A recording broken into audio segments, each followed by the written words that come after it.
नागाओं का रहस्य प्रसिद्ध भारतीय लेखक अमिश त्रिपाठी की दूसरी पुस्तक है, जो शिव त्रयी की एक महत्वपूर्ण कड़ी है।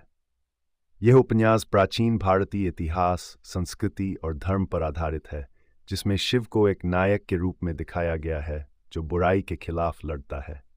यह कहानी शिव के जीवन के महत्वपूर्ण पहलुओं को प्रस्तुत करती है, जिसमें वह सत्य और असत्य के बीच की लड़ाई लड़ते हैं, अच्छाई और बुराई के बीच के संघर्ष को समझते हैं और अपने अंदर की शक्ति को पहचानते हैं। इस पुस्तक में नागा लोगों का रहस्य और उनकी सभ्यता को केंद्र में रखा गया है। पिछली पुस्तक द इमॉर्टल्स ऑफ मेलू में शिव को मेलुहा की सभ्यता का उद्धारक के रूप में दिखाया गया है, जिसने सोमरस के माध्यम से अमरता पाई थी। मेलुहा में शांति थी, लेकिन बाहरी खतरे और नागाओं का डर बना हुआ था। नागा, जो अज्ञात थे, उन्हें विकृत और भयावह समझा जाता था। पुस्तक की शुरुआत उसी बिंदु से होती है जहां पिछली पुस्तक समाप्त होती है।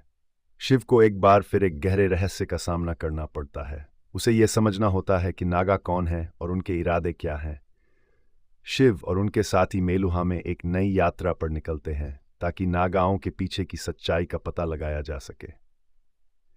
शिव को इस बात का पता चलता है कि नागा लोग पूरी तरह से बुरे नहीं हैं, बल्कि वे एक ऐसे समाज का हिस्सा हैं जिसे बहिष्कृत कर दिया गया है। नागा लोगों का रहस्य और उनके पीछे की सच्चाई धीरे धीरे सामने आती है। शिव का संघर्ष न केवल बाहरी दुश्मनों से है, बल्कि खुद के भीतर के द्वंद्व से भी है। नागाओं के खिलाफ उनकी लड़ाई धीरे धीरे एक आत्मिक और मानसिक यात्रा बन जाती है।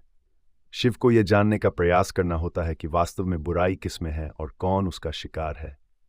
कहानी के मध्य में शिव को यह पता चलता है कि नागा एक विलुप्त नहीं हुए लोग हैं, बल्कि वे एक अलग सभ्यता हैं जो मेलुहा और अन्य सभ्यताओं द्वारा बहिष्कृत कर दिए गए हैं।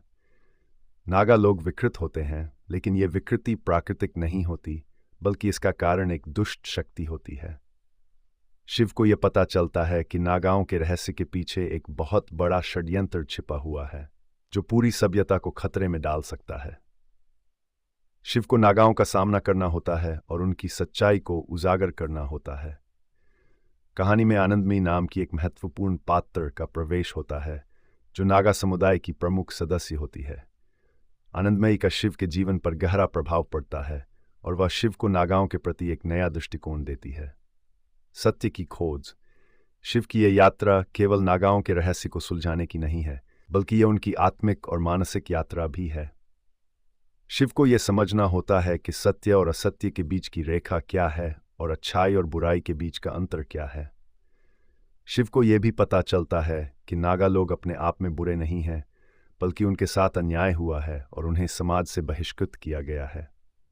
कहानी का चरमोत्कर्ष तब आता है जब शिव नागाओं के पीछे के वास्तविक षड्यंत्र का पता लगाते हैं।